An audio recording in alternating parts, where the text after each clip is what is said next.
नाशिकच्या कॅब ड्रायव्हरवरती आलेली ही वेळ आणि का आली शेवटपर्यंत व्हिडिओ बघा सांगतो. तर नमस्कार मित्रांनो, मिनी ब्लॉग मध्ये तुमचं स्वागत आहे.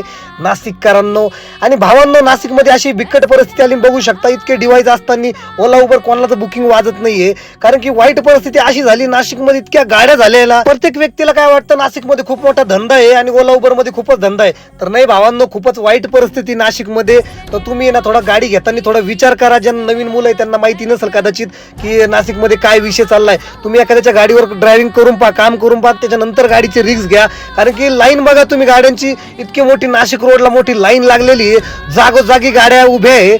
जवळपास नाशिक रोड पासून तर महाराजांच्या पुतळ्यापर्यंत ही लाईन आहे भावांनो. आणि बघू शकता, त्याच्यामुळे गाडी घेताना थोडा विचार करा भावांनो. तुमच्याकडे जर वैयक्तिक काही लाईन असेल ट्रॅव्हल्सची तर गाडी घ्या, असं रिस्क घेऊ नका. कारण की खूपच वाईट परिस्थिती झाली नाशिकमध्ये. खूप गाड्या झालेल्या, खूप म्हणजे विचाराच्या बाहेर गाड्या झाल्या. बघू शकता, सकाळपासून माझे मित्र आलेले सगळेजण